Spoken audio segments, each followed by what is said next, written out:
İnsanların və eləcə də toplumların siyasi iradələri çox həssas bir məqamlarda özünü büruzə verir. Seçim qarşısında qalanda əlbəttə ki, hər bir kəs, hər bir qrup, partiya, toplum dərin təlatum yaşayır. Çünki o seçim gələcəyə açılan yoldur və onu düzgün həll etmək lazımdır. Bu baxımdan əlbəttə ki, həm insanların, həm fərdlərin də dərin bir sıxıntılar yaşaması aydın görünür və o da həm də anlaşılan bir göstəricidir. Və eləcə də böyük bir seçim qarşısında olanda ümumiyyətlə insanlar bir-birlərinə yaxın dururlar, çalışırlar, həm mübadiləni gücləndirsinlər, digər tərəfdən də deyirlər ki, axı, məsləhətli dongen olar. Və biz indi görürük ki, dünyanın bir çox yerlərində, bax, Macaristanda seçkilər keçdi. İndi Ermənistanlılar da seçkilərə hazırlaşırlar və oxşar keyfiyyətlərin hamısının işarətlərini biz bu iki nümunədə görürük. Salam, hörmətli tamaşaçılar. Əlbəttə ki, bütün ölkələr ki, biz Azərbaycanla yaxındır, sonra bizim yaxşı müttəfiqlik münasibətlərimiz var. Onlar bizim üçün vacib əhəmiyyət kəsb edir, o cümlədən Macarıstan. İndi Macarıstan xalqının seçimi oldu ki, demək, Viktor Orbanın rəhbəri olduğu Fide partiyası artıq birinciliyi əldən verdi. Amma indi yaxınlığımızda, qonşuluğumuzda olan Ermənistanda nələr baş verəcək? Bax, bu günlərin müzakirə vaxtını biz bu məsələyə sərf edirik və həmsöhbətim siyasi şərhçi, politoloq Sahil İskəndərovdur. Sağ olun, salam Sahil müəllim, mən sizi salamlayıram və çox şadam ki, siz bu günləri bax bizim proqramımızın iştirakçısınız. Mən ilk növbədə çox sağ olun. İstərdim ilk növbədə siz öz bir verdiktinizi, öz qiymətinizi verəsiniz ki, bax indiki şəraitdə Ermənistanın biz durumunu necə dəyərləndirməliyik? Yəni, onsuz da orada seçki öncəsi mübarizə gedir, hətta çox sərt bir göstəriciləri var. Digər tərəfdən də hakimiyyətin vəziyyətini necə dəyərləndirmək olar? Mən düşünürəm ki, Tofiq müəllim, ümumiyyətlə, bilirsiniz, gəlin bir həqiqəti etiraf eləyək. İstər belə deyək də bu dırnaqarası müstəqillik dövründə, istərsə də Sovetlər dövründə, hələ ondan da qabaq. Çox təəssüflər olsun ki, indi bu təəssüfü ilk növbədə erməni xalqının özünə aiddir. Çünki Ermənistan cəmiyyətində hakimiyyəti heç də xalq müəyyənləşdirməyib və xalq seçməyib. Onu biz bilirik ki, ya şimaldan, ya qərbdən, ya başqa bir yerdən, istəyir havadan müdaxilələr olub. Müdaxilələr nədir? Açıq-aşkar, məsələn, hansısa qüvvələri, güya xalq seçkiləri, belə deyək də, adı altında gətiriblər ora hakimiyyətə. İndi bu baxımdan, yenə deyək, bunu da gəlin tam, belə deyək də, səmimi etiraf eləyək ki, əslində bu son 30-35 ildə, yəni bir növ Sovetlər dövrünün sonu və müstəqillik dövründə Ermənistan rəhbərliyi arası, hakimiyyəti arasında az-çox, heç olmasa reallığı aydın dərk edib və ümumiyyətlə bir növ, heç olmasa ən azı üzdə və yaxud da müəyyən mənada, belə deyək də, həqiqətən də böyük Ermənistan xülyasından uzaqlaşan və həqiqəti düzgün qiymətləndirib Azərbaycanla münasibətləri tənzimləməkdə maraqlı olan Paşinyan hakimiyyətidir. Yəni, indi bunu da etiraf edir. İndi mən yenə deyirəm, əslində mən düşünmürəm ki, bu Paşinyanın daxilən, belə deyək də, güclü bir analitik olmağından irəli gəlir. Bu, əslində, ilk növbədə Azərbaycanın yaratdığı geosiyasi gündəlik və reallıq kontekstindədir. Yəni, Azərbaycan bir növ öz siyasəti ilə Ermənistanın indiki hakimiyyəti buna məcbur edir. Yəni, siz demək istəyirsiniz ki, həm də Ermənistan keçmiş hakimiyyətlərinin səhvlərini anlayaraq başa düşür ki, yeni bir alternativ yalnız və yalnız Azərbaycanla... Yox, başqa yolu yoxdur. Başqa yolu yoxdur. Alternativ Azərbaycanla münasibətlər... Çünki Azərbaycan, bəli, Azərbaycan elə reallıq yaradıb ki, Tofiq müəllim. Yəni, da bunu da inkar eləmək, bundan da imtina eləmək üçün gərək dəli olasan açıq-aşkar da bunun başqa yeri yoxdur. Və yeri gəlmişkən, Paşinyanla əvvəlki hakimiyyətlər də bunu gözəl başa düşürdülər. Sadəcə onların kənardan onlara dil verənlər çox idi.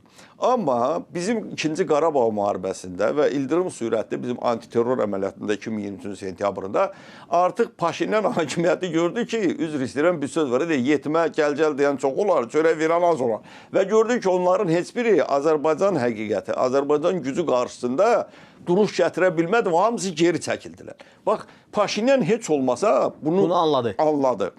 İndi məsələ burasında Tofiq müəllim, indinin özündə belə bu dəqiqə Ermənistanda revanşistlərin mövqelərinin güclənməyi özünü bürüzə verir. Bir mənalı şəkildə və yeri gəlmişdən çox təəssüflər olsun ki, kənardan da buna, belə deyək də, dəstək verənlər, kənardan da bu qüvvələri oynatmağa çalışanlar və onlara kart blanş verməyə çalışan qüvvələr var. Var. Bir dəqiqə üzr istəyirəm sizdən. Salim müəllim, istəyirəm ki, siz bir məqamı dəqiqləşdirəsiniz. Yəni faktiki olaraq ola bilsin ki, müxtəlif cinahlarda duran, hakimiyyəti sevməyən qruplardır, partiyalardır. Bəli. Və indi onların arasında vəhdət yaratmaq istəyən məhz xaricdən müdaxilə edən Bəli, əslində elədir. mərkəzlərdir. Əslində elədir. Çünki baxın da bir neçə partiya, məsələn indi Rusiya belə erməni əsilli Rusiyalı oliqarx Samvel Karapetyanın belə deyək də lider olduğu partiya indi onda orada qardaşı, oğlu orada katibdir deyəsiz. Onlar qoşulur və o təşkil orada bir neçə partiya da ona qoşulur. O blok şəklində gedir. Bunları səfərbər eləyirlər. Hə, bunları səfərbər. Yeri gəlmişkən bir tərəfdən də Robert Köçəryan, yəni keçmiş belə deyək də sabiq prezident. Bir də ki oliqarx Qaqik Çarukyan və Tofiq müəllim bu üç şəxsin hamısı, bu heç üçün sir deyil, birbaşa Rusiyaya bağlı şəxslərdir, fiqurlardır və yeri gəlmişlər Moskva heç bunu gizlətmir də. Təsadüfi deyil ki, məsələn aprelin 1-də, 2-də Kremldə Moskvadakı görüş. Bəli, görüş zamanı Vladimir Putin açıq şəkildə, orada Paşinyan dedi ki, yəni Ermənistanda demokratiya var, söz azadlığı var və yeri gəlmişən dedi ki, seçkilərdən sonra bu azadlıqlar daha da çox olacaq ki, onda Putin çox maraqlı bir ifadə işlədi ki, dedi, amma ona görə də mən düşünürəm ki, siz yəni belə deyək də Rusiya yönümlü siyasətçilərin orada seçkilərdə iştirakına əngəl törətməyəcəksiniz. Bunu açıq şəkildə deyir. Tofiq müəllim, bundan açıqdan nə mesaj ola bilər? Baxın, söhbət buradadır. İndi mən ona görə düşünürəm ki, Paşinyan doğrudur. İndi o bir dəfə Paşinyan özü açıqladı ki, o görüşdən bir təxminən bir həftə qabaq ondan sual verirdi ki, jurnalist, siz Putinlə bəs görüşəndə Putinlə görüşlərin təşəbbüskarı kim olur? Paşinyan deyir ki, sözsüz ki, mən oluram. Çünki özünüz fikirləşin. Yəni Ermənistanla Rusiyanın qoyun bir tərəzinin gözlərinə çəkisinə baxın. Amma əslində Paşinyan doğrudur. Amma bu dəfə Paşinyanı ora çağırdılar. Həm də Paşinyan özü getdi. Bax, o siz dediyiniz məqama görə. Paşinyan uşaq deyil ki, özdə təsəvvür edin ki, elə ki Samvel Karapetyan, Köçəryan və Qaqik Çarukyan tərəfindən ki, elan olundu ki, bunların hər biri baş nazir postuna iddialı olduğuna görə bunların partiyaları seçkilərə gedir. Heç ondan 1-2 gün çəkmədi, 1-2 gün çəkmədi arası. Paşinyan getdi Moskvaya. Çünki niyə? Mən düşünürəm ki, əslində Paşinyanın ora səfərində Paşinyanın əsas bir istəyi var idi ki, Putini inandırsın ki, siz narahat olmayın, siz onlarla işbirliği qurmayın, siz stavkanı məni eləyin, mən qalib gəlsəm narahat olmayın. Bu heç o demək deyil ki, yəni ki, mən seçilsəm bir də bizim Rusiya ilə münasibətlərimiz çoğalacaq. Bir dəqiqə, üzr istəyirəm, o aydın məsələdir. Amma orada həm də Putinin axı Paşinyana belə bir sualı oldu ki, sən eyni zamanda həm Avrasiya məkanındasan, digər tərəfdən də Avropa İttifaqına yerləşirsən və bunlar ikisi bir-birindən tutuşmur. Tofiq müəllim, mən düşünürəm ki, bilirsiniz həm də burada ən çox da nədir?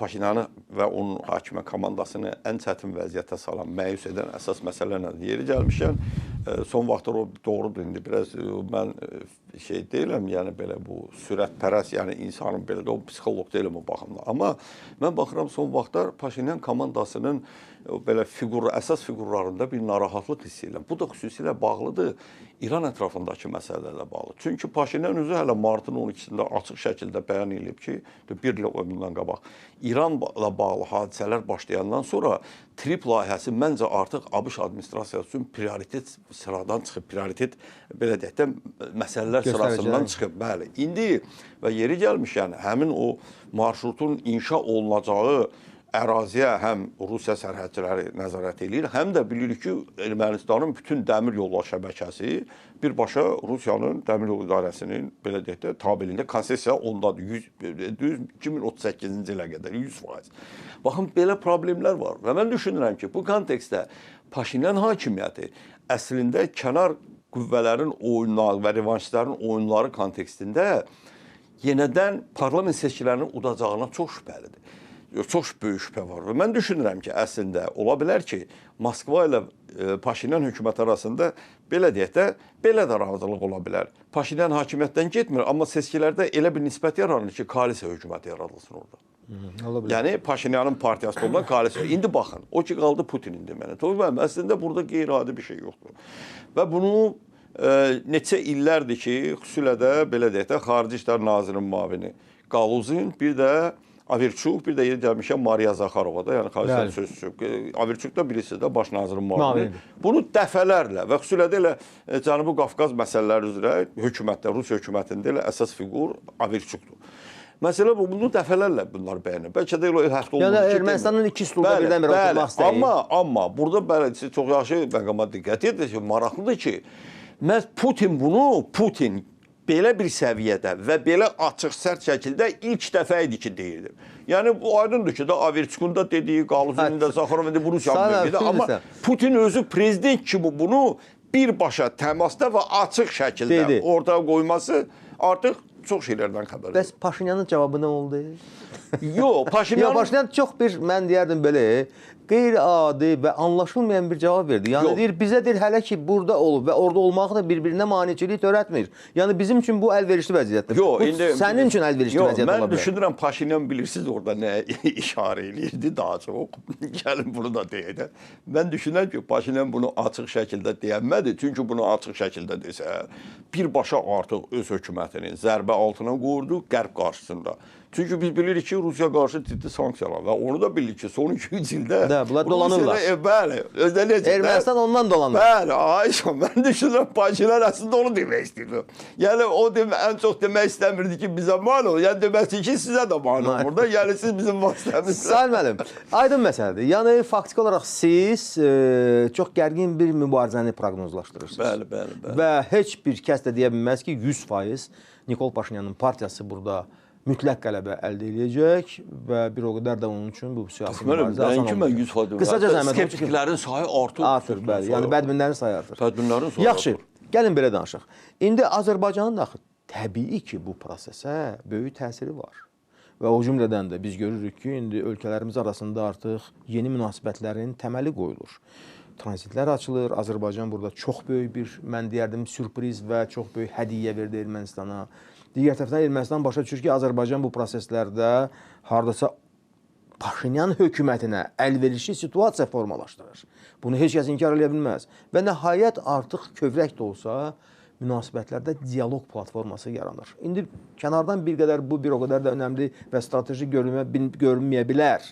Mən sülh körpüsü haqqında danışıram. Amma vətəndaş cəmiyyətlərinin münasibətləri artıq formalaşır. 4-cü görüş də keçirildi Qəbələ şəhərində. İkinci dəfə artıq Ermənistan nümayəndələri bizə gəldilər quru sərhədlərinə. Necə ki, bir üçüncü görüşə Azərbaycanlılar quru sərhədlərlə keçmişlər Ermənistan arasına. Və bu ondan xəbər verir ki, yəni rəsmi İrəvan öz niyyətlərini hardasa gizlətmir. Digər tərəfdən də Azərbaycana çox böyük ümidlər bəsləyir. Və bu görüşlərin nəticəsi kimi sizin diqqətinizi çəkən nə oldu Qəbələ görüşlərində? Mən bir şey deyə bilərəm ki, Tofiq müəllim, sözsüz ki, siz doğru deyirsiniz. Ola bilsin bəlkə də indi yeri gəlmişkən mən özüm də biraz daha çox belə deyək də o radikal və daha çox mühafizəkar siyasətçi, politoloq olduğuma görə mən də ola bilsin ki, zaman-zaman bu vətəndaş cəmiyyətləri sülh körpüsü dediniz. Məsələn, düşünürəm ki, daha ciddi addımlar və daha çox siyasi rəhbərliklər səviyyəsində o addımlar atılmalı. Amma istənilən halda bu görüşlərin çox böyük əhəmiyyəti var və xüsusilə də nəzərə alaq ki, məsələn, həmin baxın, indi sonuncu dəfə görüşdə Qəbələ şəhərində Azərbaycan prezidentinin köməkçisi, hörmətli Hikmət Hacıyev onlarla görüşdü. Diskussiya oldu orada. Yəni bu bir daha göstərir ki, Azərbaycan bu prosesə necə böyük əhəmiyyət verir. Baxın, söhbət bundan gedir. Yəni prezidentin birbaşa köməkçisi biz bilirik ki, bütün xarici siyasət məsələlərində Hikmət Hacıyev həlledici rollardan birini oynayır. İndi baxın, məsələ nədir? Bu çox gözəl bir şeydir. Yadınıza gəlir Tofiq müəllim, hələ 2010-cu illər idi. Yadda gəlir bir ara bir xalq diplomatiyası deyilən bir cəhdlər oldu. 2008-2009 idi. 2009, Polad Bülbüloğlu ora getdilər, oradan da 3 nəfər gəldi. Kemal Abdullah orada. Bəli. Amma sonra görürsünüz o proses bir növ dayandı. Bilirsiniz niyə görə? Onda da belə dayandı ki, Ermənistandakı o mürtəci qüvvələr, o təcavüzkar qüvvələr o qədər arxain idilər ki, özlərinin belə məğlub olunmazlıqlarına. Onlar düşünürlər ki, onu əslində elə o prosesi də onlar baltaladılar. Elə məcraya yönəltdilər ki, yəni bu artıq elə boş vaxt ikisi demək olur. Amma indi situasiya biraz başqadır. Niyə? Çünki Azərbaycan öz qələbəsi, öz gücü və öz humanist siyasəti ilə artıq qarşı tərəfi islah eləyir bu məsələdə. Yəni qarşı tərəf də gözəl başa düşür ki, buna getməsə bundan da pis ola bilər. Həm də regionun üzərində olan təhlükəsizlik çətiri Azərbaycanın yaratdığı çətirdir. Bəli. İndi baxın nə başa. Amma Tofiq müəllim, Bunu hamısı öz yerində, amma mən Ermənistanın hətta indiki hakimiyyətinin belə deyək də, bu reallığı anlayan hakimiyyətinin belə bəzi addımlarından o qədər də razı deyiləm. Niyə mən deyim? Siz bu bayaq qeyd elədiniz. Azərbaycan artıq neçənci dəfə, mən biləsiniz, dünən ya sırağı gün daha bir belə deyək də bir partiya ora yanacaq göndərildi. Daha bir belə böyük bir həcmdə. Taxıllar gəldi, keçdi buradan Qazaxıstandan, Rusiyadan indi neçə dəfə elə Averçuk özü deyib bunu dəfələrlə ki, buradan biz yol verdik, jestimiz də bu. Özdə baxın, heç bir hələ sülh gündəliyi, sülh müqaviləsi ortada olmadan və bizim də tələblərimiz var sülh müqaviləsi. Görürsünüz, biz Azərbaycan bu jestləri bir tərəfli qayd etdi. Amma mən yeri gəlmişəm, bunu dəfələrlə efirlərdə demişəm. Amma çox təəssüf olsun ki, Ermənistan hakimiyyət tərəfdən bu qarşılıqlı jestlərlə bağlı heç nə yoxdur. Və mən ən azı uzağa getməyək də Tofiq müəllim. Düz istəyirəm. Onlar axı onların ənənəvi bir göstəricisi odur ki, bunlar istehlakçıdırlar. İstehsalçı deyirlər. Nə təhlükəsizlikdə, nə iqtisadi zəmində. İndi baxın. Görün nə başı. Ən azı mən nə gözləyərdim. Bizim oradakı, belə ki, bizim 20-ci Qarabağ müharibəsi dövründən 4000-ə yaxın insanımızın taliyə bağlıdır. Məsələn, onlar heç əllərini də tərpətmirlər ki, onunla bağlı məlumatlar versinlər. Sonra ikinci bir tərəfdən, məsələn, bizim soydaşlarımızın minalarla bağlı, hələ o heç orada hüquqları, soydaşlarımızın Qərbi Zəngəzura qayıdışı, bu bir. Minaları yenə də xəritələri vermişlər. Elə yenə düz də əvvəlki kimi deyil, şükürlər olsun. İndi heç olmamış, amma hərdən ara bir verdikləri xəritələr də düz çıxmır. Aysə onu deyirəm də, bəs aysə onu. İndi bunu qəsdən, bəlkə də qəsdən eləməyiblər bunu. Amma qəsdən eləməmsə, bir zəhmət çəkin bunu verin. Və bir də əsas məsələ, Doğum o trip layihəsi ilə bağlı. Artıq neçə aydır biz eşidirik ki, o yolun, o 42 kilometrlik yolun hələ ki texniki əsaslandırma sənədləri hazırlanır. Bunlar bütün məsələlərdən sabotajla məşğuldur. İndi başa düşdü, baba fikrim çatdı Tofiq. Bax, mən bunu demək istəyirəm. Yəni Azərbaycan onlara bir belə şərait yaradır, bir belə biz onlara hədiyyələr veririk, amma bunlar bunun müqabilində yalnız indi bir elə ancaq istəyir. Yiyib içirlər və s. Sanki bilirsiniz, bunlar yenə üzr istəyirəm Tofiq, özdə bu yalnız Paşinyan hökuməti deyil. Ümumiyyətlə erməniçilik ideoloqlarının, ermənilərin ümumiyyətlə bu tarixi ənənəsidir. Vaxt uzatmaq, hər şey görək, bəlkə o üzr istəyirəm, o bir şey var, bəlkə də qaytardılar. İstixarə etmək. Bəli. Lazımsız tərzdə. Problem buradadır. Səlmən, bizim təəssüf ki, vaxtımız bitir, amma burada bir şey Ermənistan tərəfi bilməlidir. İstər bizim soydaşlarımız orada qayıdışı, istər qarşılıqlı bizim humanist addımlarımıza əks gedişlər və s. Məkan heç vaxt boş qalmır. Və məkanı doldurmaqdan ötürü artıq sözlə yox, hərəkətlərlə göstərmək və təsdiqləmək lazımdır. Və Ermənistan bunu əvvəl-axır etməlidir. Yaxşı, indi tutaq ki, bu böyük bir bəhanədir ki, biz seçkilərə hazırlaşırıq, bizdə qeyri-müəyyənliklər var, kənardan müdaxilələr və s.